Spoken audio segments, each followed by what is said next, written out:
So you what's up mga idol, maayong adlaw kaninyong tanan mga idol. So na ako i-share sa inyo karon mga idol, murag ning katawa ko sa iya mga idol ba. Mutabang mangga siya. Dapat mutabang siya kanang wala na daghang istorya. Mo na gusto na ko mga idol. Grabe top 1 ni sila nga vlogger mga idol. Sa Kapinpin family, di ba? Grabe. Hindi ko naman i-mention kasi marami silang vlogger. Sabi niya mga idol, pero nag-comment ako sa sa ni Sir Givin ata to, di ba? Grabe, top 1 na vlogger 'yun.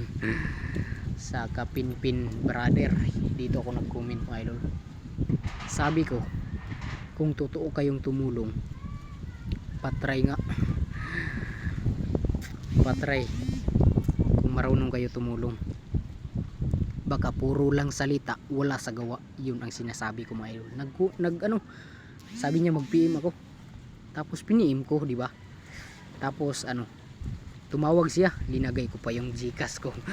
Marunong sa para alam natin kung marunong ba tumulong, di ba? So yun mga idol, tumawag siya. Tapos ang sabi niya mga idol, i-share ko sa inyo. Sabi niya, ilan daw ang balance ko sa Gcash. Sabi ko, bakit humanap ka ng balance sa Gcash? Gagi ka talaga. Bakit ka humanap ng balance sa Gcash? Humingi ba ako ng tulong sa iyo kung may balance ako sa Gcash? Sinin ko. Tapos walang balance yung Gcash. So pag sabi niya mga idol, kung ilan ang pira mo sa Gcash mo, sa balance mo, i-times 5. Grabe, sana all mga idol. Ikaw, para sa iyo to, humingi ka ba ng tulong kapag may pira ka na? Gagi pa na itong vlogger na to parang muntik na ako naubos na pasensya ko. So yun mga idol, gagi pala to. Sabi ko, kung marunong kayong tumulong sa kapwa nyong tao, bakit kayo humanap ng balance sa kanilang Gcash? Kaya pa humingi ng tulong ang tao, walang pira dyan, walang pira yun. Gagi ka talaga. Natatawa ako sa kanya mga idol. Sabi niya, bakit ka tumawa? Sabi ko, kaya ako humingi ng tulong, wala akong pira. Gagi ka.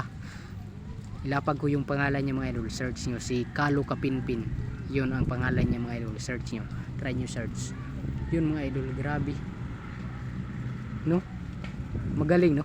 Ako, hindi pa ako nakasahod, pero may natulungan ako sa totoo lang, di ba? Yun ang dapat natin, totoong tumulong. Hindi lang puro salita, wala sa gawa, di ba?